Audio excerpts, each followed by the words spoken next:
கூடுதல் அறிவு வேண்டும் Bharathi. Don't join in the team which plays not to lose. Please try to join to win. வெற்றி பெற வேண்டும் என்று நினைக்கும் உங்களுடைய பழக்கங்களிலே கவனம் வையுங்கள். அவைகள் தான் உங்களுடைய வாழ்க்கையை புரட்டி போடுகின்றன. எத்தனை பேருக்கு தெரிகின்றது? பரத் என்ற ஒரு இளைஞன்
Kumar.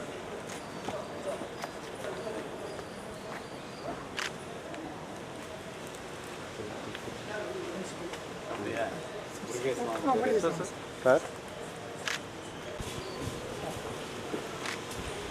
Jackson! Welcome to our AJP college. Jackson! Welcome to our AJP college, sir.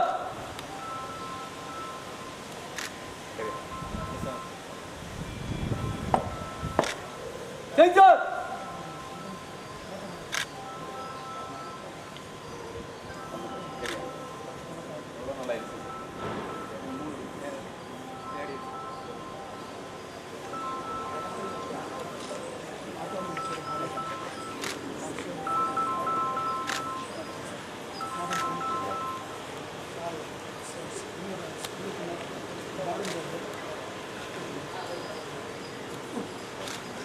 போயிடலாம்.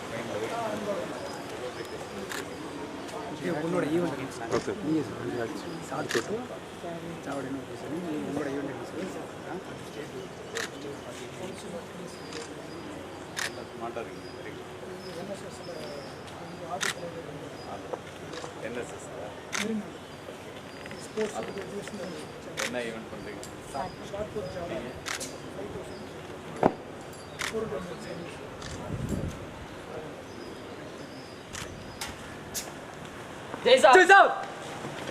டெக்னிக்கலாக நிறைய ஸ்ட்ரென்த் வச்சுருக்கீங்க. ரொம்ப நாளாக இருக்குங்க இல்லையா?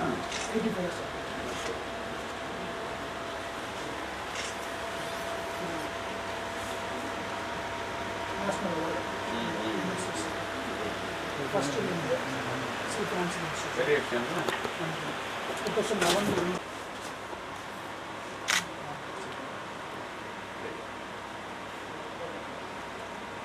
எல்லாம் செலக்டட்.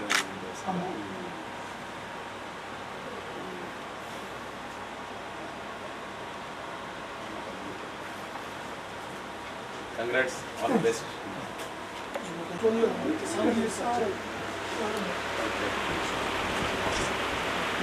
உங்களுக்கு நேட்டிவே தான்.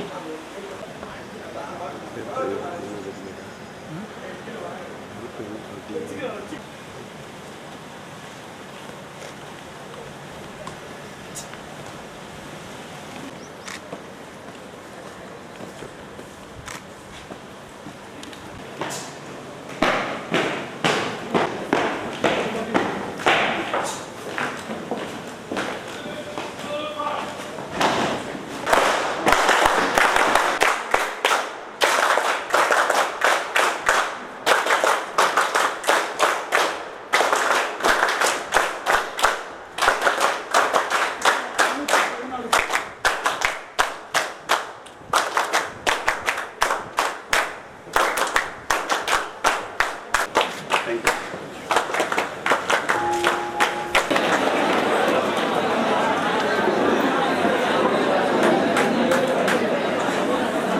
வாழ்வை வளமாக்கும் விழாவாக எளிமை பெறுகிறது. நாங்கள் பெருமை கொள்கிறோம். இந்த கல்லூரி செழுமை பெறுகிறது. ஆம், இந்த விழாவில் உங்கள் வருகையின் மூலம் உங்கள் மகன் மகள் அவர்களின் கல்வி இந்த வேளையில் மதிக்கப்பட இருக்கிறது என்ற மகிழ்வோடு அனைவருக்கும் இதயத்தின் ஆழத்திலிருந்து வணக்கங்களையும் வாழ்த்துக்களையும் தெரிவித்துக் கொள்கிறோம். கல்வி தந்த சிறந்த தமிழ்நாடு என்ற பாரதியின் கூற்றிருக்கிறேங்க.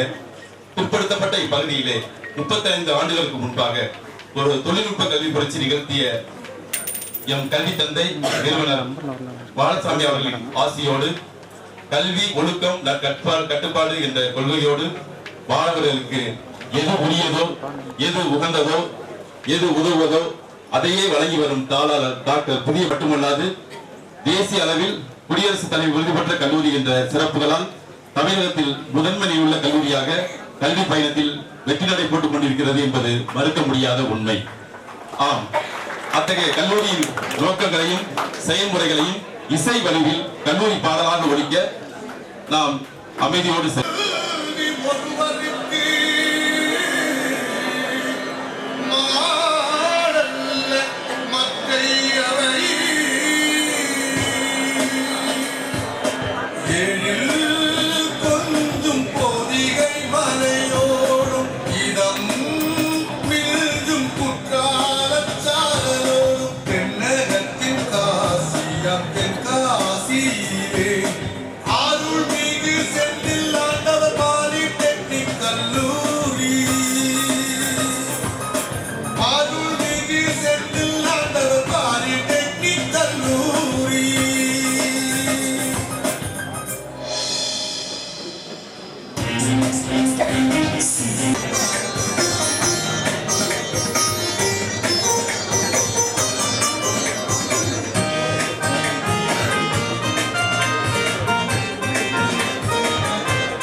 நெஞ்சில் துணிவை வை, நாம் நினைப்பது சத்தியமே, சிந்தனை செயலில் வை, நாம் சிறப்பது சத்தியமே. நெஞ்சில் துணிவை வை, நாம் நினைப்பது சத்தியமே, சிந்தனை செயலில் வை, நாம் சிறப்பது சத்தியமே. மரத்தினை தாங்கும் வேர்கள் போலே இரு இரு இரு, தாய் தந்தையின் கனவை நிஜமாய் மாற்றி கொடு கொடு கொடு.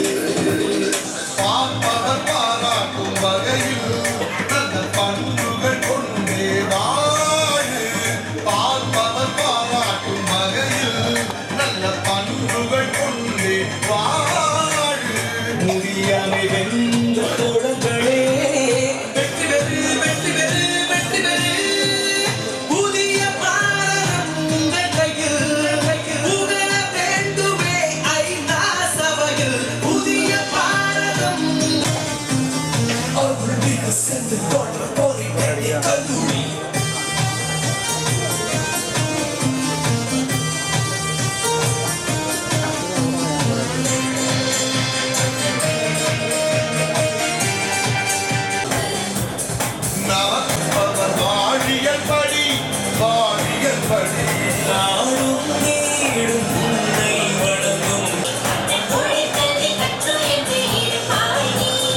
எல்லாம் தருவது தொழிற்கல்வி, அந்த தொழிற்கல்வி கற்று என்று இருப்பாய் நீ.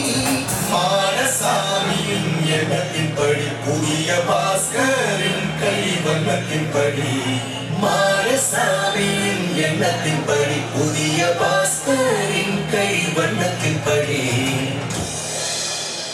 நெஞ்சில் துணிவை வை, நாம் நினைப்பது சத்தியமே, சிந்தனை செயலில் வை, நாம் சிறப்பது சத்தியமே. நெஞ்சில் துணிவை வை, நாம் நினைப்பது சத்தியமே, சிந்தனை செயலில் வை, நாம் சிறப்பது சத்தியமே.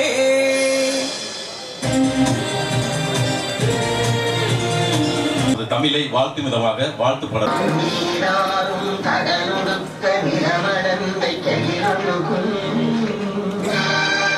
சீராரும் மகனமென திகழ்பரக கண்டமிதிக்கணமும் அதிசிறந்த ஜாதிகள் இருந்தாலும் தக்க சிறு திரையுடலும் உலகமுமே அத்தியக வாசலை போல் அனைத்துலகும் இன்பமுற எத்திசையும் புகழ் மணக்க இருந்த பெரும் தமிழங்கே தமிழங்கே உன் சீரமை திறந்து என்று செய்ய மறந்து வாழ்த்ததுமே வாழ்த்ததுமே வாழ்த்ததுமே. நன்றி.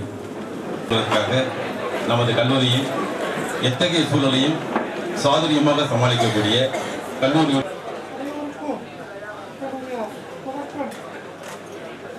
வணக்கத்தை தெரிவித்துக் கொள்கின்றேன்.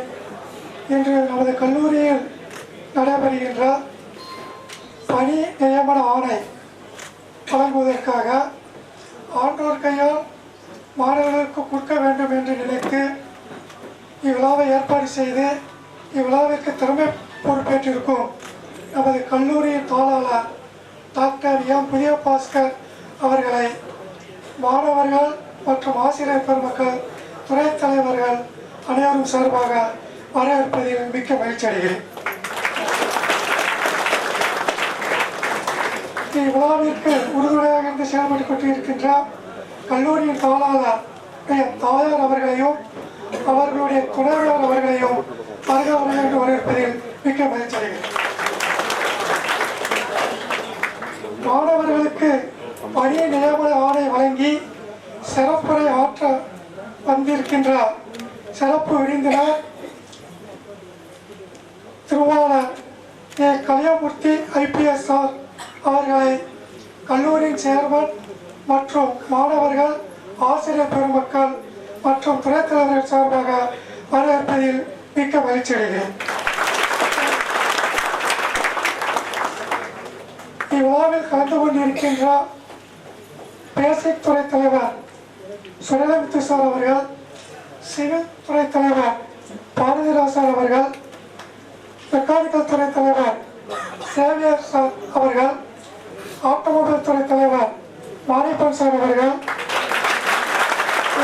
துறை தலைவர் திரு சாட்சி சார் அவர்கள், துறை தலைவி தமிழ்ச்செல்வி மேடம் அவர்கள், கம்ப்யூட்டர் துறை தலைவர் சிவகுமார் சார் அவர்கள் அனைவரையும் வரவேற்பதில் மிக்க மகிழ்ச்சி அடைகிறேன். மேலும் இவ்விழாவில் கலந்து கொண்டு சிறப்பை தந்த மாணவ செல்வங்களின் பெற்றோர்கள் அனைவரையும் நமது கல்லூரியின் சார்பாக வரவேற்பதில் மிக்க மகிழ்ச்சி அடைகிறேன். இவ்விழாவில் கலந்து கொண்டு பணி நியமனை பெற இருக்கின்ற இருபோம் மாணவ செல்வங்களை வருக வருக என்று வரவேற்கிறேன். மேலும் இவ்விழாவில் கலந்து கொண்டிருக்கின்ற அலுவலக நண்பர்கள் அனைவரையும் வரவேற்பதில் மிக்க மகிழ்ச்சி அடைகிறேன். மீண்டும் ஒருமுறை எல்லோரையும் வரவேற்று மாணவர்கள் அனைவரும் வாழ்வில் நல்வாழ்வு பெற்று இன்பமாக வாழ இறைவனை வேண்டி என்னுடைய உரையை முடித்துக் கொள்கிறேன். நன்றி, வணக்கம். வரவேற்புரைக்கு நன்றி ஐயா. அடுத்ததாக விருந்தினர்களை நமது சிறப்பு விருந்தினரை கௌரவிக்கும் நேரம். நமது சிறப்பு விருந்தினர் அவர்களை நமது மரியாதைக்குரிய தாளாளர் டாக்டர் புதிய பாஸ்கர் அவர்கள் கொண்டாட அறிவித்து கௌரவிப்பார்கள்.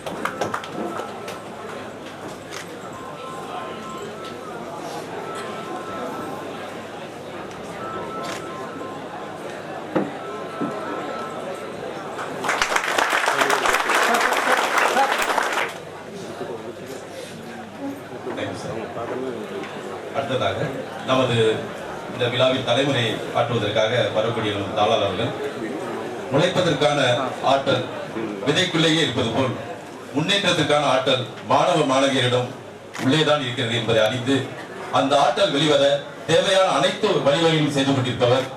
மேலும் வறுமையால் ஒரு மாணவரின் வாழ்வு வெறுமையாகிவிடக்கூடாது என்று எண்ணி நன்றாக படிக்கும் மாணவர்களுக்கு கல்வி உதவித்தொகை மடிக்கணினி வழங்கி அவர்களை ஊக்கப்படுத்தி வருபவர். கல்லூரியில் பயிலும் மாணவ மாணவியருக்கு இவர் வழிகாட்டுபவர் மட்டுமல்ல, வாழ வைத்து காட்டுபவர். மாணவ மாணவியரின் ஒவ்வொரு வளர்ச்சியிலும் தனி அக்கறை செலுத்தி படிகள் அமைத்துக் கொடுக்கும் மகத்தான தாளாளர் டாக்டர் புதிய பாஸ்கர் சார் அவர்களை தலைமை உரையாற்றுவதற்காக அன்போடு அழைக்கிறேன்.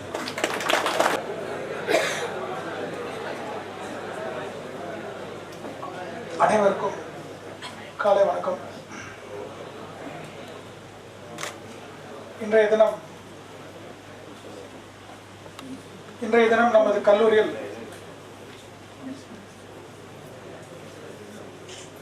நடைபெற்றுக் கொண்டிருக்கக்கூடிய இந்த நிகழ்வானது உங்களை படித்த வைக்க அரும்பாடுபட்ட பெற்றோர்களின் கனவு நினைவான தினமாக கூட இருக்கலாம். இந்த நிகழ்விற்கு அருகே தந்திருக்கக்கூடிய எனது ஒரே அலைபேசி அழைப்பில் நமது கல்லூரி வருவதற்கு அவர்களுடைய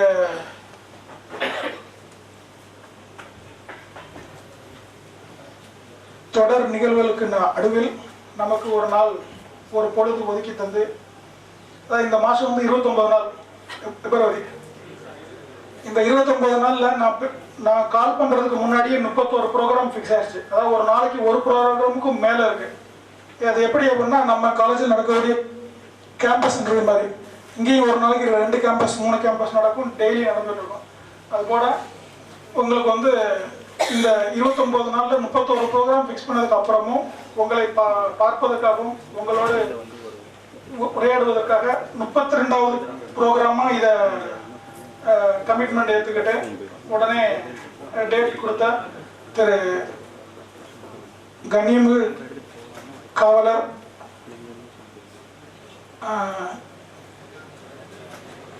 மனிதநேய அன்பாளர் திரு கலியமூர்த்தி ஐயா IPS அவர்களை உங்கள் சார்பாகவும் எனது சார்பாகவும் நமது கல்லூரிக்கு வரவேற்பதில் நான் மற்றற்ற மகிழ்ச்சி அடைகின்றேன்.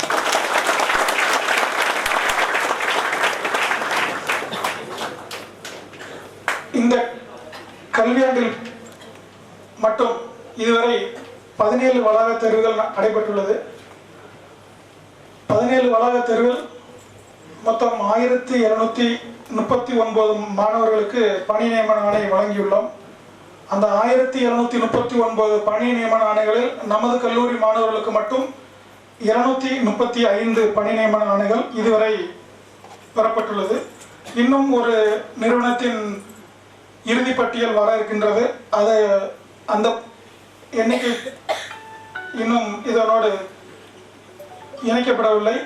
இதற்கு அடுத்தபடியாக இன்னும் அடுத்து வரக்கூடிய நாட்களில் இன்னும் 4 வளாக தேர்வுகள் இதுவரை தேதி உறுதி செய்யப்பட்டு நடைபெற இருக்கின்றது.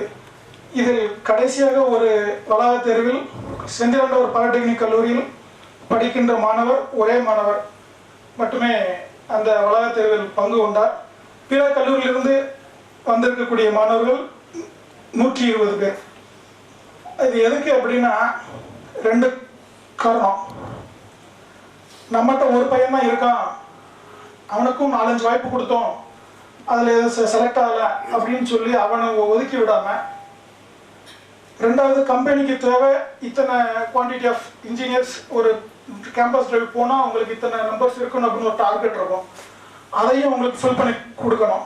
அப்போ அதுக்கு தேவையான எண்ணிக்கை பிற கல்லூரியிலிருந்து நம்ம வர வச்சு கொடுத்து, மற்ற எந்த கல்லூரியிலும் அவங்களுக்கு கிடைக்காத ஒரு வாய்ப்பு. உதாரணத்துக்கு சிவில் இன்ஜினியரிங் டிபார்ட்மெண்ட்டில் ஒரு கேம்பஸ் டிரைவ் நடத்தினோம். அவங்க அதுக்கு முன்னாடி நம்ம கல்லூரிக்கு வர்றதுக்கு முன்னாடி 3 வளாகத்தில் நடத்தியிருந்தாங்க. பிற இடங்களில் வந்து எல்லா துறையும் சார்ந்த மாணவர்களும் ஒருங்கிணைத்து தான் அந்த வளாகத்தில் நடைபெற்றது. நமது கல்லூரியில் மட்டும்தான் சிவில் துறையில் படிக்கக்கூடிய மாணவர்களுக்கு ஒரு 69 பேருக்கு வேலைவாய்ப்பு கிடைக்கிற மாதிரி அந்த வளாகத்தேர்வு ஏற்பாடு செய்திருந்தோம். அவ்வளவு எண்ணிக்கையில் சிவில் துறை மாணவர்களுக்கு மட்டும் அந்த வளாகத்தேர்வு நடைபெற்றிருந்தது. அந்த இதுலேயுமே நம்ம பசங்க ஒரு 4-5 பேர் செலக்ட் ஆகிருந்தோம். அட்டன் பண்ணது ஒரு 10-13 பேர். இப்படி ஒவ்வொரு கேம்பஸ் இன்டர்வியூலையும் அந்த கம்பெனியோட எண்ணிக்கையும் பூர்த்தியாக வேண்டும். அதே நேரம் நம்மகிட்ட இருக்கக்கூடிய எல்லா பசங்களுக்கும் வேலைவாய்ப்பு உறுதிப்படுத்த வேண்டும் அப்படிங்கிற ஒரே எண்ணத்தோட இன்றைய தினம் நாம் அந்த வேலைவாய்ப்பு துறையில் சீரும் சிறப்புமாக நடைபெற்று கொண்டிருக்கிறதுக்கு 2 முக்கிய காரணங்கள் இருக்கின்றன. ஒன்று, கடந்த 11-12 ஆண்டுகளாக தொடர்ந்து நமது கல்லூரிக்கு வருகை தரக்கூடிய ஒவ்வொரு பன்னாட்டு நிறுவனங்களும் இல்லை தமிழகத்தை சேர்ந்த நிறுவனங்களும் இல்லை பிற மாநிலங்களில் இருக்கக்கூடிய நிறுவனங்களுக்கும் நம்மளுடைய முதல் நன்றியை தெரிவித்துக் கொள்ள வேண்டும். அதற்கு அடுத்தபடியாக இந்த வருடம் இவ்வளவு சிறப்பாக நடைபெறுவதற்கும் இந்த விழா இனிதே நடைபெறுவதற்கும் முதல் காரணம் முதல்ல 2 பிளேஸ்மெண்ட் ஆஃபீஸர்ஸ் திரு ஆறுமுகம் மற்றும் சிவா. அவங்க இந்த வருஷமா காலேஜ் இருக்காங்க. ஆகஸ்ட் மாதம் மிடில் இந்த பொறுப்புக்கு இடப்பட்ட நாட்களில் எல்லா கம்பெனி ஹெச்ஆர்டியும் அவங்க கான்டாக்டில் இருந்து இன்றைக்கு இவ்வளவு தினம் சிறப்பாக செயல்பட்டதற்கு அவர்களுக்கு என்னுடைய வாழ்த்துக்களை தெரிவித்துக் கொள்கின்றேன். இந்த புள்ளிவிவரல் பட்டியல் படி நமது கல்லூரிக்கு மட்டும் வளாக தேர்வு நடத்தாம கிட்டத்தட்ட 6 மாவட்டத்தை சேர்ந்த மாணவர்கள் இதில் பயன்பட்டிருக்காங்க. கன்னியாகுமரி, தென்காசி, திருநெல்வேலி, தூத்துக்குடி, விருதுநகர், மதுரை ஆகிய 6 மாவட்டத்தை சேர்ந்த 27 பாலிடெக்னிக் கல்லூரிகள் இதில் பங்கு பெற்றிருக்காங்க. 27 பாலிடெக்னிக்ல 1002 மாணவர்களுக்கும் நம்ம இதில் 375. அதுக்கப்புறம் நேற்று ஒரு 4 பேர் கன்ஃபார்ம் ஆயிருந்தாங்க. 339 கிட்டத்தட்ட 339. அது ஒரு 337 1002 மொத்தம் 1739 மாணவர்களுக்கு இதுவரை பணி நியமன உறுதி செய்யப்பட்டுள்ளது. இந்த அரிய நிகழ்வில் பெற்றோரிடம் மாணவர்களோடையும் உரையாடுவதற்கு இன்னும் பல தகவல்கள் இருந்தாலும் அரிய பல தகவலை வழங்குவதற்கு ஐயா திரு கலியமூர்த்தி அவர்கள் நம்மிடையே வந்திருக்கின்ற காரணத்தினால் அவர்களுக்காக எனது உரையை முடித்துக் கொண்டு உங்களுக்கு வாழ்வில் எல்லா வளமும் பெற வாழ்த்து விடைபெறுகிறேன். நன்றி, வணக்கம்.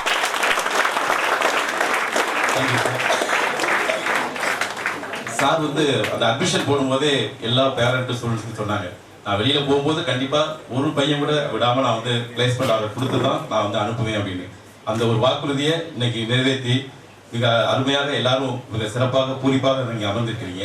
அந்த வாக்குறுதிக்கு இந்த கல்லூரியுடைய நீங்க தூண்கள், இந்த கல்லூரிய வளர்ச்சிக்கு ஆதாரம் பெற்றோர்கள்.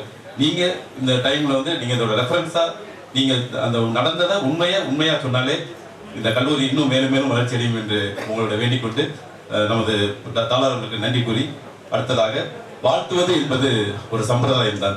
ஆனால் சில வாழ்த்துக்களால் நம்முடைய வாழ்வு வளம் பெறும். அப்படிப்பட்ட வாழ்த்து நமக்கு தேவை. இந்த கல்லூரியில் மிகுந்த தொழில்நுட்ப அறிவும் ஞானமும் அர்ப்பணிப்புடனும் கொண்டு 30 வருடங்களுக்கு மேலாக மின்னியல் மற்றும் மின்னணுவியல் துறையில் தலைவராக இருக்கும் மரியாதைக்குரிய ஜார்ஜ் சார் அவர்களை வாழ்த்துறை வழங்குவதற்காக நாளைக்கு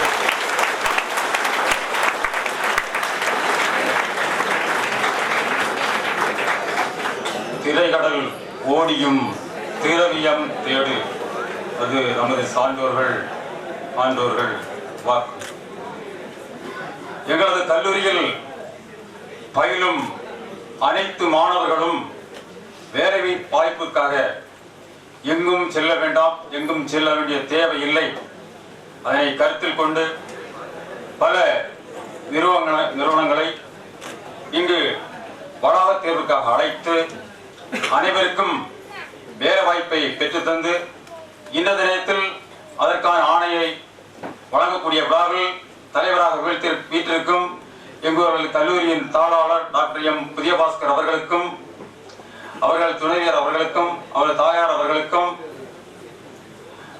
மலர்கள் மலரும் மனம் வீசும், ஆனால் ஒருவருடைய கல்வி அறிவோ ஒளி வீசிக்கொண்டே இருக்கும், தொடர்ந்து ஒளி வீசிக்கொண்டே இருக்கும். அவ்வாறாக தனது கல்வி பணியிலும் சமூக பணியிலும் பல பதக்கங்கள் பெற்று இன்றைய 11ஆம் வகுப்பு பொதுத்தமிழ் பாடத்திட்டத்தில் அவர் பேச்சுக்காக இணைக்கப்பட்டு இன்னும் பல விருதுகளை பெற்று பல கல்லூரிகளிலும் பல பள்ளிக்கூடங்களிலும் மாணவர்கள் மத்தியிலே விழிப்புணர்வை ஏற்படுத்தி மாணவர்களின் வாழ்வில் ஒளிபரச் செய்து கொண்டிருக்கும் எங்களது சிறப்பு விருந்தாளர் கலியமூர்த்தி IPS அவர்களுக்கும் பல வேலைவாய்ப்பு முகாம்களுக்காக பல வழிமுறைகளை ஏற்படுத்தி நெறிமுறைகளை ஏற்படுத்தி வகுத்து அதற்கு உறுதுணையாக இருக்கும் எங்களது கல்லூரி முதல்வர் அவர்களுக்கும் வேலைவாய்ப்பு ஏற்படுத்தி கொண்டிருக்கும் இரு ஆசிரியர் அவர்களுக்கும் மாணவர்களை பொறியாளராக்கும் முயற்சியில் அவர்களை செதுக்கிக் கொண்டிருக்கும் எங்களது துணை தலைவர்கள் என ஆசிரியர்கள் அனைவருக்கும் இன்றைய தினம் இந்த வேலைவாய்ப்புக்கான சான்றிதழை பெற வந்திருக்கும் மாணவர்கள் அனைவருக்கும், அவர்களுக்காக அயராது உழைத்துக் கொண்டிருக்கும் அவர்கள் பெற்றோர்கள் மற்றும் இங்கு கூடியிருக்க யாவருக்கும் எனது பணிவான வணக்கங்கள்.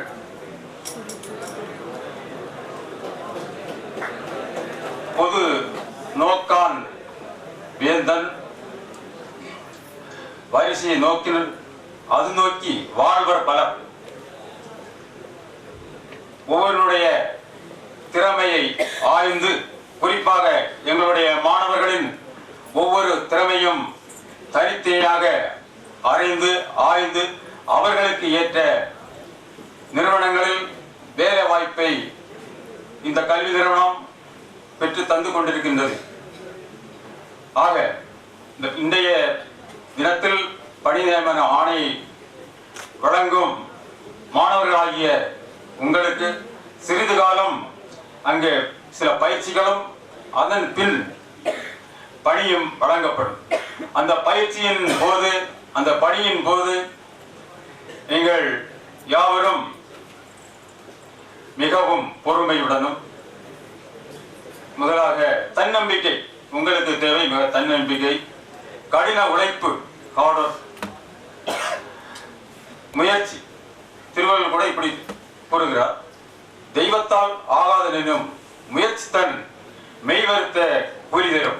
ஆக இவற்றுடன் நல்லொழுக்கம், உயர்ந்த பண்புகள், நல்ல எண்ணம் ஆகியவை வளர்த்து கொண்டு வாழ்வில் சாதிக்க வேண்டும் என்று உங்கள் அனைவருக்கும் வாழ்த்துகிறேன்.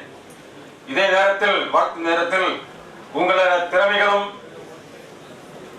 யாவும் முடத்தங்கு போல் அமைந்திராமல் இந்த தாய் திரு நாட்டிற்கும் உங்களது குடும்பத்திற்கும் பெற்றோருக்கும் இந்த கல்லூரிக்கும் பெருமை சேர்க்க வேண்டும் என்று அனைவரையும் வேண்டிக் கொண்டு அதற்காக அனைவருக்கும் வாழ்த்தி கூறி விடைபெறுகிறேன். நன்றி, வணக்கம்.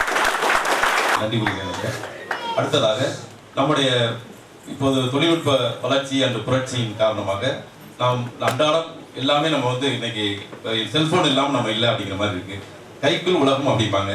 ஆனால் இன்றைய காலகட்டத்தில் நம்முடைய கல்லூரி, நமது தாளர் அவர்கள் முயற்சியினால் கைக்குள் கல்லூரி அப்படிங்கிற அளவுக்கு கல்லூரிக்காக ஒரு தனியாக அப்ளிகேஷன் ஒன்று, ஆப் ஒன்று இன்னைக்கு சார் ரெடி பண்ணியிருக்காங்க. அந்த ஆப்பை நமது சிறப்பு மரியாதைக்குரிய ஏ கலிமூர்த்தி சார் அவர்கள் இப்போது அதை தொடங்கி வைப்பார்கள்.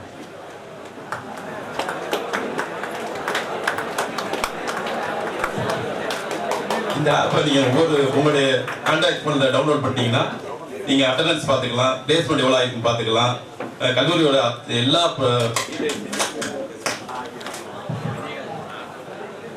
உங்கள் மகள் அல்லது மகளின் அனைத்து விவரங்களையுமே நீங்கள் அந்த ஆப்பில் நீங்கள் பார்த்துக்கலாம். அந்த அளவுக்கு நீங்கள் எங்கள்கிட்ட ஃபோன் பண்ணி கூட கேட்க வேண்டாம், எல்லாமே அதில் அப்டேட் ஆகிக்கிட்டே இருக்கும்.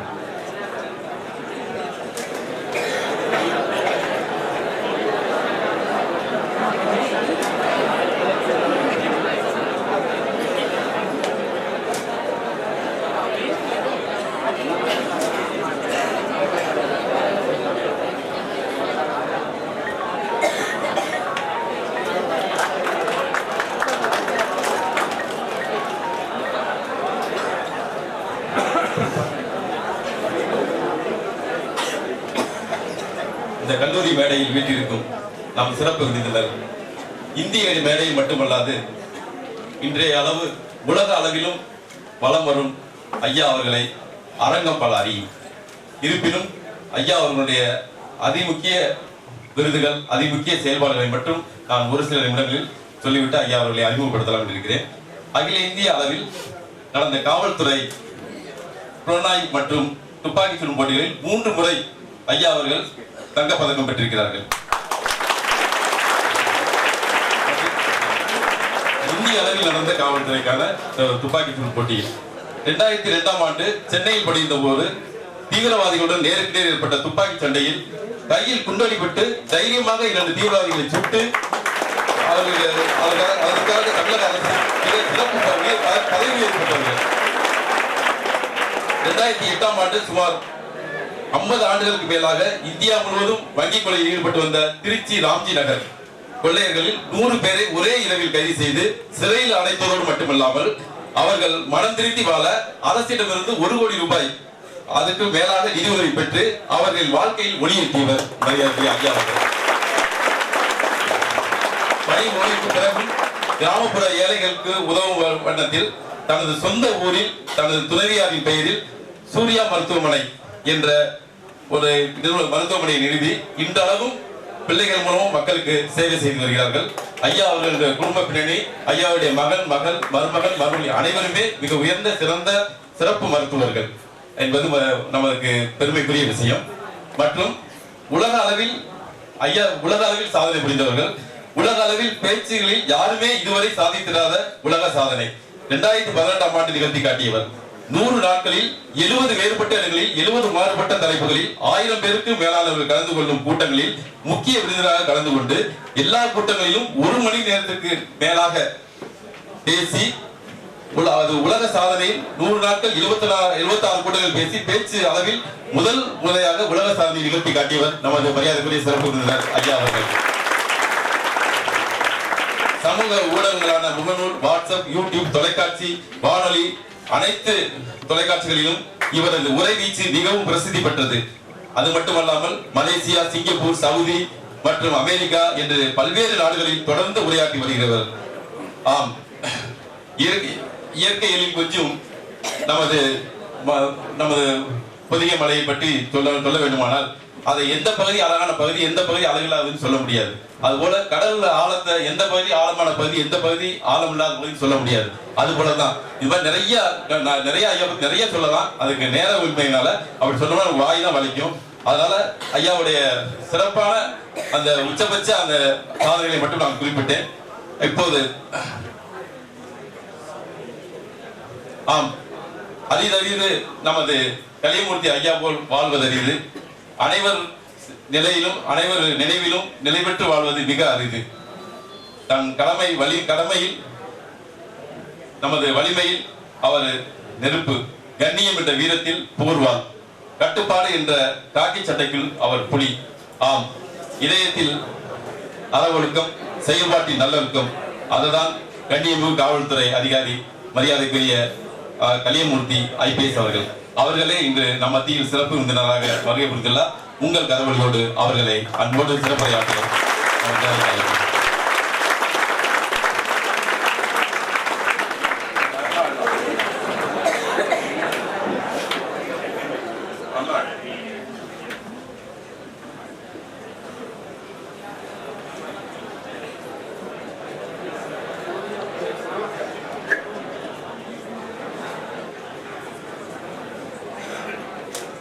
நீ வாழ், என் ஆவியிலே கலந்து நாவினிலே தவழும் அமுதான தமிழே நீ வாழ். அன்னசத்திரம் 1000 வைத்தல், ஆலயம் 10000 நாட்டல், பின்னருள்ள தர்மங்கள் யாவும் பெயர் விளங்கி ஒளிர நிறுத்தல், அன்ன யாவினும் புண்ணியம் கோடி, ஆங்கோர் ஏழைக்கு எழுத்தறிவித்தல் என்ற புனிதமான பணியினை தாண்டி படித்த பல ஆயிரக்கணக்கான இளைஞர்களுக்கு இந்த கல்லூரியிலிருந்து வெளியிலே போகும்போது அவர்கள் வாழ்வுக்கு ஒரு உத்தரவாதத்தையும் வாழ்வாதாரத்திற்கு ஒரு வேலையையும் வாங்கி கொடுத்து அனுப்புகின்ற இந்த கல்லூரி பணி நியமன ஆணை விழாவிலே நான் பங்கு பெறுவதற்கு காரணமாக இருந்த இதனுடைய நிறுவன தலைவர் மரியாதைக்குரிய திரு மாடசாமி அவர்களை இந்த நேரத்திலே நான் நினைவு கொண்டு பாராட்ட கடமைப்பட்டுள்ளேன். தாயை போற்றி வீழ்ந்தவனும் இல்லை, தாயை தூற்றி வாழ்ந்தவனும் இல்லை என்பதற்கிணங்க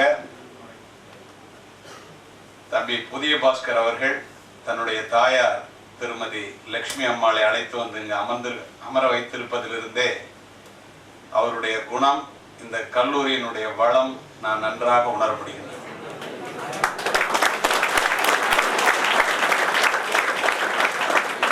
வெள்ளத்தனேது மலர் நீட்டம், மாந்தர்தம் உள்ளத்தனேது உயர்வு என்பதற்கிணங்க தன் தந்தையார் ஆரம்பித்த இந்த கல்லூரியை மேலெடுத்து செல்ல வேண்டும் என்ற உன்னத நோக்கோடு, உயர்ந்த லட்சியங்களோடு இந்த பாலிடெக்னிக் கல்லூரியை சீரும் சிறப்புமாக நடத்தி வருகின்ற கல்லூரியினுடைய தலைவர் திரு புதிய பாஸ்கர் அவர்களே, இல்லால் அகத்திருப்ப இல்லாததொன்றில்லை, மனைவி அமைவதெல்லாம் இறைவன் கொடுத்த வரம் என்பதற்கிணங்க அவருடைய மனைவியாக இங்கே வந்து அமர்ந்திருக்கின்ற திருமதி கல்யாணி புதிய பாஸ்கர் அவர்களே, எல்லாவற்றுக்கும் காரணமாக இந்த கல்லூரியினுடைய முதல்வராக தொட்டனைத்தோறும் மணற்கேணி மாந்தற்கு கற்றனைத்தோறும் அறிவு என்பதற்கு இணங்க கற்று தெளிந்து இங்கே அமர்ந்திருக்கின்ற உங்களுடைய முதல்வர் திரு முருகேசன் அவர்களே, gratitude is the mother of all virtues, Caesar or Roman Empire. நன்றி பயன் தூக்கி பார்த்தல் அரிதில்லை. காலையிலிருந்து 4 மணிக்கு புறப்பட்டு 5 மணிக்கு சென்னையில விமானத்தை பிடித்து 6 மணிக்கு ஏறி இங்க 7 மணிக்கு வந்து இறங்கி இப்போ 9 மணி முடிச்சு திரும்ப இங்க வந்து என்னை சேர்க்கிற வரைக்கும் 11 மணி வரையும் என்னோடு உடன் இருந்த உங்களுடைய பேராசிரியர் திரு சேவியர், திரு முருகையா, நான் நன்றி சொல்ல கடமைப்பட்டிருக்கிறேன். அறிவு சுடர் கொண்டு அறியாமை இருளகற்றுகின்ற இந்த பாலிடெக்னிக் கல்லூரியினுடைய ஆசிரியர் பெருமக்களே, அதற்கும் மேலாக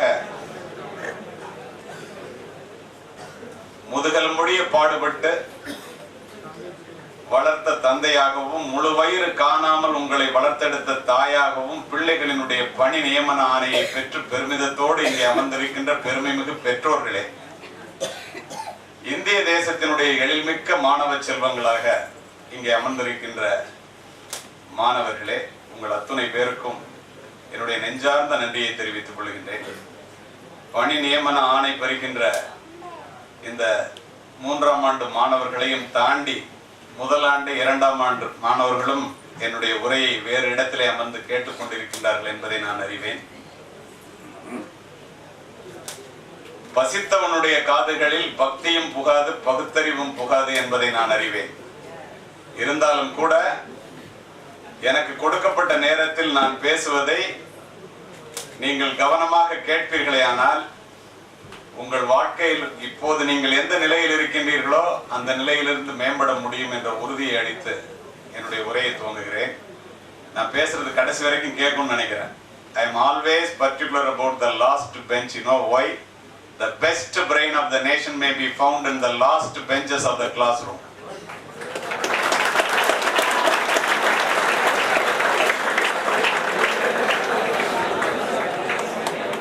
படித்தவர்கள், படிக்காதவர்கள், ஏழைகள், பணக்காரர்கள், உயர்ந்தவர்கள், தாழ்ந்தவர்கள் யாராக இருந்தாலும் ஒருவரை ஒருவர் பார்க்கும்போது கேட்கின்ற முதல் கேள்வி, புள்ள என்ன படிக்குது, எந்த பள்ளிக்கூடத்துல எந்த கல்லூரியில படிக்குது, எப்படி படிக்குது, வேலை கிடைக்கிற அளவுக்கு படிக்குதா, ஒழுக்கமான பிள்ளையா இருக்கா அப்படிங்கிறதான ஒழிய என்ன படிக்குதுங்கிறதானே ஒழிய எவ்வளவு பணம் வச்சிருக்கீங்கன்னு பணத்தை தேடி ஓடுகின்ற இந்த காலகட்டத்தில் யாரும் கேட்பதில்லை. இந்த கல்லூரியினுடைய சிறப்பை, உங்கள் கல்வியினுடைய சிறப்பை மாணவர்கள் எந்த அளவிற்கு உணர்ந்திருக்கிறீர்கள் என்று நான் அறியேன். நீங்கள் நினைப்பதை விட பெரியது இந்த கல்வி. கல்வி என்பது இந்த பணி நியமன ஆணை பெற்று வெளியிலே சென்று பணம் சம்பாதிப்பதற்காக மட்டுமானது அல்ல. கல்வியினுடைய அறிவு, கல்வியினுடைய முக்கியத்துவம் கடலளவு பெரியது. இங்கு நான் இந்த குத்து விளக்கை பார்த்தவுடன் எனக்கு ஒரு சம்பவம் ஞாபகத்திற்கு வந்தது. மேதகு மாமனிதர் அப்துல் கலாம் அவர்களும் நானும் மாவட்ட ஆட்சித்தலைவரும் ஒரு பெரிய விழாவை துவங்கி வைத்து விட்டு வந்து அமர்ந்தோம். அப்போது உங்களை போல ஒரு மாணவன் எழுந்து கேள்வி நேரத்தின் போது முதல் கேள்வியாக கேட்டான், இந்த இந்தியாவினுடைய மிகப்பெரிய பெருமை என்ன? அடுத்த நொடி அப்துல் கலாம் அவர்களிடமிருந்து பதில் வந்தது, நான் இப்போது ஏற்றி வைத்தேனே குத்து விளக்கு, இது இந்துக்களினுடைய அடையாளம். நான் ஏற்றி வைக்க உபயோகித்தேனே மெழுகுவர்த்தி, அது கிறிஸ்தவர்களினுடைய அடையாளம். ஏற்றி வைத்த நானோ ஒரு இஸ்லாமியன். இந்த வேற்றுமையில் ஒற்றுமை தான் இந்தியாவினுடைய மிகப்பெரிய.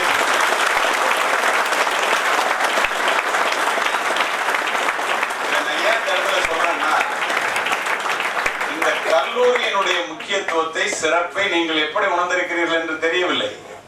இந்த கல்லூரிகளினுடைய சிறப்பை நான் எப்படி உணர்கிறேன் என்றால், இது ஆலயங்களை விட உயர்ந்தது என்று நான் நினைப்பது உண்டு, சொல்லுவது உண்டு. ஏன் தெரியுமா? நீ கோவிலுக்கு செல்ல வேண்டும் என்றால் ஒரு இந்துவாக இருக்க வேண்டும். மசூதிக்கு செல்ல வேண்டும் என்றால் ஒரு இஸ்லாமியராக இருக்க வேண்டும், தேவாலயத்திற்கு செல்ல வேண்டும் என்றால் ஒரு கிறிஸ்தவனாக இருக்க வேண்டும். ஆனால் இந்த செந்தில் ஆண்டவர் கல்லூரிக்கு நீ வர வேண்டும் என்றால் மனிதனாக இருந்தால் மட்டுமே போதும். கல்வியுடைய சிறப்பாக இருக்க முடியும். அப்படி என்றால் இந்த கல்வியினுடைய பெருமையை நாம் எப்படி உணர்கிறோம்? கல்வி ஏழைகளுக்கு செல்வம், செல்வர்களுக்கு அணிகலன், வீட்டிற்கு விளக்கு, நாட்டிற்கு நன்மை, பெண்களுக்கு பாதுகாப்பு. நீங்க பாருங்க, இப்ப கையில பணி நியமன ஆணையை பெற போறீங்க, கொடுத்து அனுப்புகிறார்கள் என்றால் நீங்கள் உண்மையிலேயே கொடுத்து வைத்தவர்கள். ஏன் தெரியுமா? நான் பேசுறத மட்டும்தான் நீங்க கேட்கணும். என்னுடைய உரை உங்களுடைய இதயத்தை தொடும். நான் தமிழ்ல பேசுறதுக்கு காரணமே, if I speak in English it will reach your mind, but if I speak in Tamil it will touch your heart.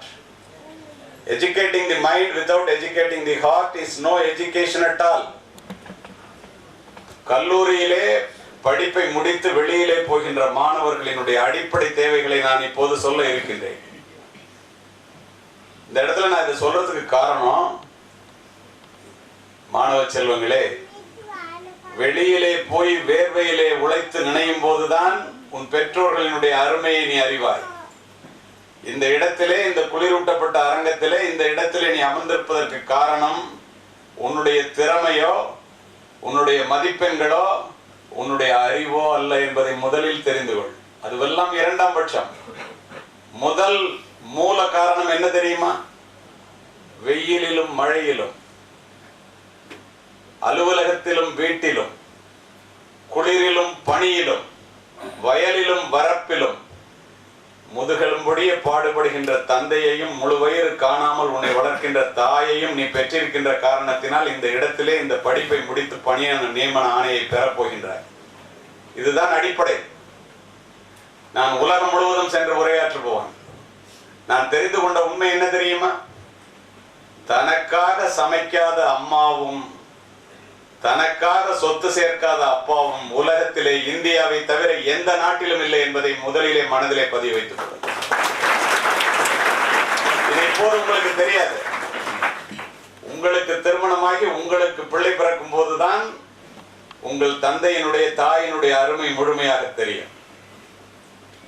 விளையாட்டுத்தனம் என்பது முடிவுக்கு வருகின்ற கடைசி நாள். இது நீங்கள் பணியிலே சென்று சேரும் போதுதான் உண்மையான உலகம் எது என்பதை நீங்கள் அறிந்து கொள்வீர்கள். வாத்தியாரங்களை மிரட்டுற மாதிரிலாம் அங்கே மிரட்ட முடியாது. மிரட்டினாக்க சீட்டை குடிச்சு கையில் கொடுத்து வெளியில போன அனுப்பிச்சிருவான். அவ்வளவுதான், ரோட்ல வந்து நிற்க வேண்டியதான். ஏன் தெரியுமா? கோடிக்கணக்கான பேர் இந்த இந்தியாவிலே படிப்பை பெற்றும் கூட பணி கிடைக்காமல் இருப்பவர்களை பல பேரை பார்த்தவன் காவல்துறை உயர் அதிகாரியாக.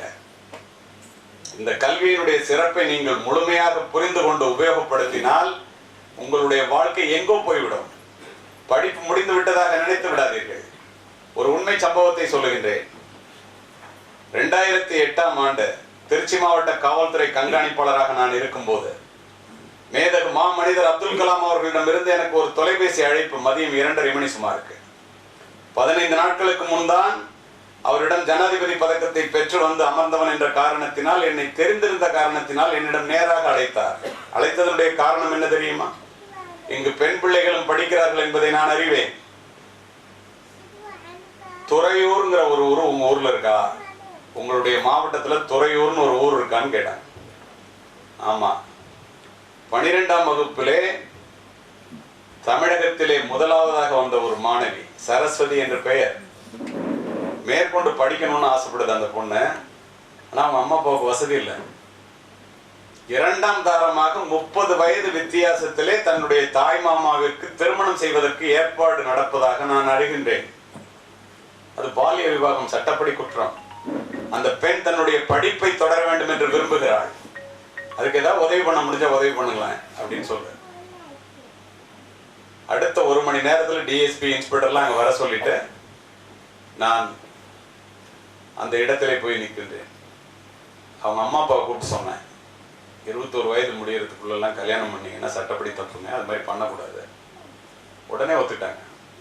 அந்த பெண் இரவு முழுவதும் அழுது அழுது முகமெல்லாம் கண்ணெல்லாம் சிவந்து இருக்கிறது, முகமெல்லாம் வீங்கி இருக்கிறது. உனக்கு என்ன வேணும்னு கேட்டேன். திருச்சியில உள்ள ஒரு மிகப்பெரிய கல்லூரியை சொல்லி அதுல கம்ப்யூட்டர் சயின்ஸ் குரூப் வேணும்னு கேட்டுச்சு. அங்கிருந்தே அந்த கல்லூரியினுடைய முதல்வர், அப்போது துணைவேந்தர், அவங்ககிட்ட பேசி, திருமதி மீனா, டாக்டர் மீனா, அவங்ககிட்ட பேசி இந்த பொண்ணுக்கு வந்து நல்ல மார்க் வாங்கியிருக்கு, ஒரு நல்ல குரூப் வேணும்னு கேட்குதுன்னு, ஐயா நீங்களே பேசிட்டீங்க, நாளைக்கு வர சொல்லுங்க, என்ன குரூப் வேணாலும் நான் கொடுத்துறேன், செல்லெல்லாம் ஆஃப் பண்ணி வச்சுங்க அப்படின்னு சொன்ன உடனே நாளைக்கே அனுப்புங்கன்னு சொல்லி சொன்னேன். படிப்பு தொடர்ற வேலை முடிஞ்சு போச்சு, திருமணம் நின்று போச்சு, தவறான திருமணம். அந்த பொண்ணுகிட்ட நான் கேட்டேன், எனக்கு ஒரு சந்தேகமா உன்கிட்ட, உனக்காக ஜனாதிபதி பேசினாரு டெல்லியில இருந்து எப்படின்னு கேட்டேன். அந்த பொண்ணு சொன்னிச்சு, சார் நான் 8வது வகுப்பு படிக்கும்போது 4 வருஷத்துக்கு முன்னாடி அவர் அணு விஞ்ஞானியா இருக்கும்போது அண்ணாமலை யூனிவர்சிட்டியில வந்து உரையாற்ற வந்திருந்தார். ஒரு உரை உங்களுடைய வாழ்க்கையே புரட்டி போட்டு விடும் என்பதை புரிந்து கொள்ளுங்கள். அங்க நான் போயிருந்தேன், டூர் அழைச்சிட்டு போயிருந்தாங்க எங்க டீச்சர், நானும் போய் உட்கார்ந்துருந்தேன். கேள்வி கேட்க சொன்னாரு. கேள்வி கேட்கும்போது நான் எந்திரிச்சு கேட்டேன், சார் பெண்களினுடைய பாதுகாப்பிற்கும் முன்னேற்றத்திற்கும் அடிப்படை தேவை என்னன்னு கேட்டேன். ஜனாதிபதி அப்துல் கலாம் அவர்கள், அப்போது அணு விஞ்ஞானியாக இருந்தவர், எழுந்து ஒரே வார்த்தையில சொன்னார், எஜுகேஷன், கல்வி என்று சொல்லிவிட்டு அமர்ந்து விட்டார். யாரெல்லாம் கேள்வி கேட்டோமோ அவங்களுக்கெல்லாம் ஒரு கார்டு கொடுத்தார். அந்த கார்டுல அவர் பேரு, அவருடைய இமெயில் ஐடி, அவருடைய போன் நம்பர் இருந்துச்சு. படிப்பு தான் முக்கியம் ஒரு பெண்ணுக்கு, ஒரு ஆணுக்கு, ஒரு இளைஞனுக்கு அப்படின்னு ஜனாதிபதியே சொல்லிட்டாரு. அந்த படிப்புக்கே எனக்கு எங்க அம்மா அப்பாவிலே ஆபத்து வருதுங்கும் போது வேற என்ன சார் பண்றது? நான் தான் சார் ஜனாதிபதி கிட்ட பேசினேன். துறையூரிலே குக்கிராமத்திலே இருக்கக்கூடிய ஒரு பெண், தமிழர் ஒருவர் ஜனாதிபதி மாளிகையை அலங்கரித்த காரணத்தினால் உடனே அழைக்க முடிகிறது, பதில் கிடைக்கிறது. இதோடு முடிந்தால் இதை நான் உங்களிடம் சொல்லி இருக்க மாட்டேன். இளைஞர்களே, மாணவிகளே, 2 மாதத்திற்கு முன்னால் அமெரிக்காவிலே அட்லாண்டா மாநகரத்திலே வட அமெரிக்க தமிழ்ச்சங்கை பேரவையிலே 5000 பேர் தமிழர்கள், அமெரிக்க தமிழர்கள், எல்லாரும் மில்லினர்ஸ் அமர்ந்திருக்கின்ற கூட்டத்திலே நான் உரையாற்றி விட்டு கீழே வந்து இறங்கினேன். ஒரு பெண் மேடைக்கு சென்று 2 நிமிஷம் பேசணும், பர்மிஷன் கொடுங்கன்னு கேட்கு. நிகழ்ச்சி ஏற்பாட்டாளர்கள் ரொம்ப ஆர்கியூமெண்ட் பண்ணி அதுக்கப்புறம் கொடுக்குறாங்க. அந்த பெண் மேடைக்கு முன் சென்று, கூகுள் நிறுவனத்துல சுந்தர் பிச்சைக்கு கீழே நான் வேலை பார்க்கிறேன், என்னுடைய சம்பளம் ஒரு மாதத்திற்கு 1 கோடி, என்னுடைய கணவர் என்னை விட குறைவாக சம்பாதிக்கின்றார், இவங்கதான் எங்க அம்மா அப்பா, இப்போ உங்க அம்மா அப்பா பக்கத்துல உட்கார்ந்து இருக்கிற மாதிரி என்று அறிமுகப்படுத்தி விட்டு அடுத்த நொடி, ஐயா கலியமூர்த்தி அவர்களே, என்னை நீங்கள் மறந்திருப்பீர்கள், உங்களை என் வாழ்நாள் முழுவதும் மறக்க மாட்டேன், அப்துல் கலாம் ஐயா அவர்களையும் மறக்க மாட்டேன், நான் தான் அந்த துறையூர் சரஸ்வதி என்று கூறியது.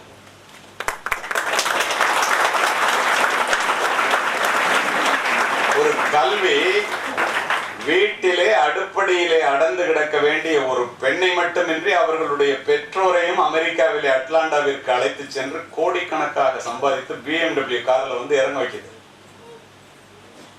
அதுதான் கல்வியினுடைய மகத்துவம். படிப்பிற்கு முடிவே கிடையாது. பட்டப்படிப்பு முடிந்தவுடன் புத்தகங்களை தூக்கி மூளையிலே எறிந்துவிட்டு படிப்பு முடிந்து விட்டதாக யாரேனும் நினைப்பீர்களே, ஆனால் வாழ்க்கையிலே வெற்றி பெற முடியாது. உழைக்கின்ற இடத்திலே என்ன செய்ய வேண்டும் என்பதை சொல்லுகின்றேன். அதற்கு முன் இந்த படிப்பினுடைய அவசியத்தை புரிந்து கொள்ளுங்கள். வாளினுடைய கூர்மையும் நூலினுடைய கூர்மையும் மட்டுமே இந்த நாட்டை ஆள்கிறது. காலப்போக்கிலே வாளினுடைய கூர்மை முனைமழுங்கி நூலினுடைய கூர்மை மட்டுமே விஞ்சி நிற்கின்றது. கூர்தீட்டப்படாத எதுவுமே முனைமழுங்கி போய்விடும். நம்முடைய மூளையும் அவ்வாறு. நம்முடைய மூளை கூர்தீட்டப்பட வேண்டும் என்றால் தொடர்ந்து நல்ல புத்தகங்களை படித்துக் கொண்டே இருக்க வேண்டும். நீரளவே ஆகுமாம் நீராம்பல், தான் கற்ற நூல் அளவே ஆகுமாம் நுண்ணறிவு. நமக்கு நிறைய ரோஜா பூக்கள் வேண்டும் என்றால் நிறைய ரோஜா செடிகளை நட வேண்டும் என்பது இயல்பு. எல்லாரும் அறிவாளி ஆகணும்னு நினைக்கிறோம்ல, நமக்கு நிறைய அறிவு வேண்டும் என்றால் நிறைய புத்தகங்களை படிக்க வேண்டும், அவ்வளவுதானே.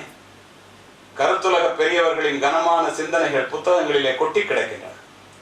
அவற்றை படிப்பதன் மூலமும் அதன்படி நடப்பதன் மூலமும் மட்டுமே நாம் வாழ்க்கையிலே உயர முடியும்.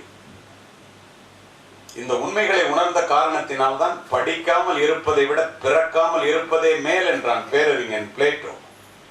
இந்த உலகையே மாற்றக்கூடிய ஒரு ஆயுதம் உண்டு. அந்த ஆயுதத்தினுடைய பெயர் கல்வி என்று சொன்னவர் நெல்சன் மண்டேலா. பெற்ற பிள்ளை கைவிட்டாலும் கற்ற கல்வி கைவிடாது என்று சொன்னவர் மகாத்மா காந்தி. முதுமையை முன்னிட்டு முன்னதாக செய்து வைத்துக் கொள்கின்ற பாதுகாப்பு பணிகளிலேயே மிகவும் உயர்ந்தது கல்வி சொன்னவன் மாமேதை அரிஸ்டாட்டில். படிக்க தெரியாத மந்திரியாக இருப்பதை விட படிக்க தெரிந்த ஏழை சிறுவனாக இருந்து வாழ்வதுவே சிறப்பு என்று சொன்னவன் மெக்காலே. ரஷ்ய புரட்சிக்கு பிறகு செஞ்சதுக்கத்தில் நின்று லெனின் உரையாற்றி கொண்டிருந்தார். கூடியிருக்கின்ற கோடிக்கணக்கான மக்களை பார்த்து சொன்னார், இந்த ரஷ்யாவை அமெரிக்காவை விட மிகப்பெரிய வல்லரசாக மாற்றி காட்ட என்னால் முடியும். அதற்கு உங்கள் அத்துணை பேருக்கும் 3 கடமைகள் என்றார். ஒரு மாணவி எழுந்து முதல் கடமை என்ன என்று கேட்டார், படியுங்கள். ஒரு இளைஞர் எழுந்து 2வது கடமை எங்களுக்கு என்ன என்று கேட்டான், படியுங்கள். ஒரு முதியவர் எழுந்து 3வது கடமை முதியவர்களுக்கு என்ன என்று கேட்டார், படியுங்கள் என்றே சொன்னான். ஏன் தெரியுமா? யாரெல்லாம் இன்று புத்தகங்களை நோக்கி தலை குனிகிறீர்களோ அவர்கள் அத்துணை பேரும் நாளை இந்த உலகிற்கு முன்னால் தலை நிமிரலாம் என்ற ஒற்றை காரணம். அதை புரிந்து கொள்ள வேண்டியது நீங்கள் தான். இந்த உண்மைகளை உணர்ந்த காரணத்தினால் தான் நண்பர்களே, நஞ்சு கொடுக்கப்படும் நேரம் வரை கிரேக்க நாட்டு கவிதைகளை படித்துக் கொண்டிருந்தான் சாக்ரட்டிஸ். தூக்கு கயிற்றை முத்தமிடும் வரை படித்துக் கொண்டிருந்தான் உமர் முக்தார். தூக்கு மேடைக்கு அழைத்து செல்லும் வரை படித்துக் கொண்டிருந்தான் பகத்சிங். படுக்கின்ற இடம் கூட படிப்பகத்திற்கு அருகாமையில் கேட்டார் அம்பேத்கர். படித்துக் கொண்டிருந்த புத்தகத்தை முடித்து விட வேண்டும் என்பதற்காக தன்னுடைய அறுவை சிகிச்சையே அடுத்த நாள் மாற்றி வைக்க சொன்னவர் பேரறிஞர் அண்ணா. இதிலிருந்து என்ன தெரிகிறது? Leaders are readers and readers are leaders. Today a reader, tomorrow a leader. Anyone who stops learning is old. Anyone who keeps on learning not only remains young, my dear students, he becomes more valuable regardless of their physical capacity. A question was asked, what is the biggest regret in your life was? The Toxo superstar Larry King replied, I should have been better rooted through the great books in my early days now. உலகத்திலே புத்திசாலி எந்த சப்ஜெக்டை கொடுத்தாலும் கையில paper இல்லாம 1 மணி நேரம் பேசுவான். அவன்கிட்ட போய் நீ இளமையில செஞ்ச பெரிய தப்பு என்னன்னு கேட்டா நிறைய புத்தகத்தை படிக்காம விட்டதுங்க. யாரு உலகத்துல புத்திசாலி? இப்ப நான் நம்பலாம். 3வது ஆண்டை முடித்துவிட்டு வெளியேற இருக்கின்றீர்கள். மன்னரும் மாசற கற்றோனும் சீர்தூக்கின் மன்னரில் கற்றோன் சிறப்புடையும். மன்னருக்கு தன் தேசமெல்லாம் சிறப்பில்லை, கற்றோர்க்கு சென்ற இடமெல்லாம் சிறப்பு. ஏராள செல்வத்தை ஈதலினும் பிள்ளைக்கு சீராய் தரும் கல்வி சீர் என்கிறது நபிமொழி குறள். அதனால்தான் தான் பெறாத கல்வி தன் பிள்ளைகள் பெற வேண்டும், தான் அடையாத உயரத்தை தன் பிள்ளைகள் அடைய வேண்டும் என்று அத்துணையும் இருப்பதை விற்று உங்களை படிக்க வைத்து ஆளாக்கி இங்கே வந்து அமர்ந்திருக்கின்றார்கள். இதை கடைசி வரை உணர்ந்தால் முழுமையாக உணர வேண்டியது நீங்கள் தான். இந்திய தேசம் மிகப்பெரிய தேசம், பாரத நாடு, பழம்பெரும் நாடு, நீரதன் புதல்வர் என்ற நினைவகற்றாதே. செந்தமிழ் நாடென்னும் போதினிலே இன்ப தேன் வந்து பாயுது காதினிலே, நம் தந்தையர் நாடென்னும் பேச்சினிலே ஒரு சக்தி பிறக்குது மூச்சினிலே என்பான் பாரதி. எப்படிப்பட்ட நாட்டிற்கு சொந்தக்காரர்கள்? தமிழன் என்று சொல்லடா, தலை நிமிர்ந்து நெல்லடா என்பது வார்த்தை விளையாட்டு அல்ல. தமிழன் என்றோர் இனம் உண்டு, தனியே அவர்க்கோர் குணம் உண்டு, அமிழ்தம் அவனது மொழியாகும், அன்பே அவனது வழியாகும்.